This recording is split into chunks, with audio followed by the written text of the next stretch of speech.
What's going on, everybody? Josh Engleman here for Awesemo.com, and I am back with my NBA DFS contenders on DraftKings for Monday, March 14th. And be sure to hit that like button, subscribe to the channel, and hit the notification bell so you know when everything goes live. Follow me on Twitter, @Josh Engleman. Let me know in the comment section who your favorite plays are for today's slate. And finally, shout out to No House Advantage for being the presenting sponsor of this video. Use the promo code Awesemo when signing up to get yourself $25 on your first deposit.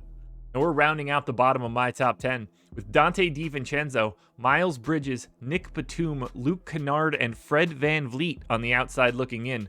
Who will be my favorites? My top 5 plays for today? Time to find out. In first at number 5, I'm looking Gary Trent. He is my favorite shooting guard small forward position, so that is great. You get him at guard forward and utility as well. 6,500, projected for 33. The goal's about 45. He's in the optimal lineup 15% of the time. And it's possible that there's no Fred VanVleet, who's also tied with him at this 15% mark. But so if he's out, Trent looks even better. But even if he's in, we're talking 37 minutes for Trent, around 0.9 fantasy points per minute. And it's mostly scoring and steals.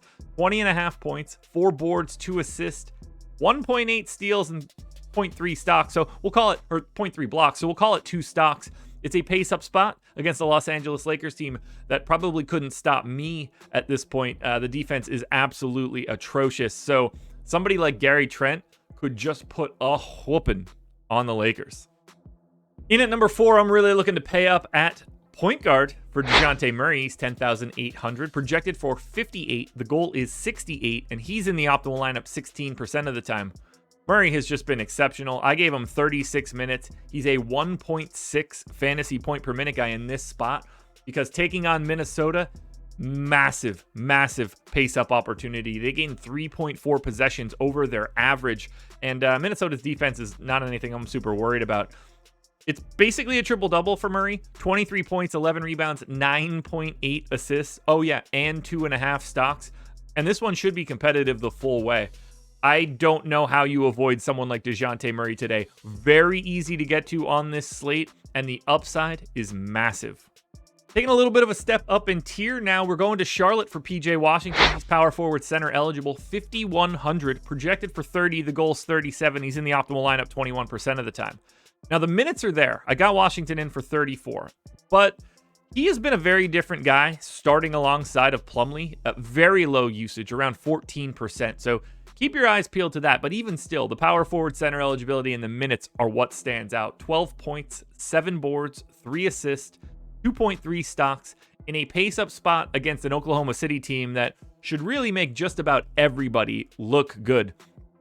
Even in that reduced offensive role for Washington, just simply having power forward center eligibility and taking on the Oklahoma City Thunder is enough to push him further up the list to number 3. At number 2, I'm looking at Terance Mann, another shooting guard small forward eligible player, 5K, projected for 30. The goal, 36.5. He's in the optimal lineup 23% of the time. Now, clearly he fits in 5 of the 8 positions that you can get. I'm expecting Reggie Jackson to be out for this one on the back-to-back. They're looking to get him some rest. So 32 minutes for Mann. Increased usage. I got him at 19%. Shoulders itchy. Got to deal with it right now. I got him at 0.95 fantasy points per minute in this matchup against Cleveland. Now, it is a pace-down spot, but I think the minutes and the increased role offset that lower pace.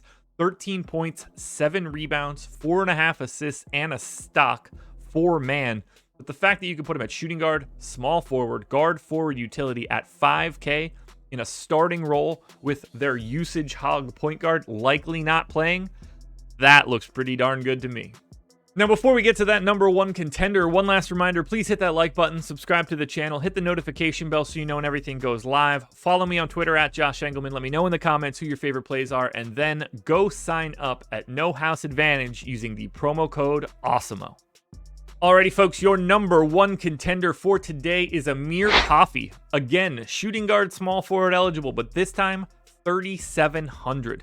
Projected for 27, the goal 29. He's in the optimal lineup 33% of the time. Coffey's playing big minutes. I gave him 34, and there's more to go around today. 0.8 fantasy points per minute, 18% usage, 13.5 points, almost 5 boards, 3.5 assists, and a stock. I'm not worried about the matchup at all. You can put Amir Coffey in 5 different positions, sub 4K, playing north of 30 minutes.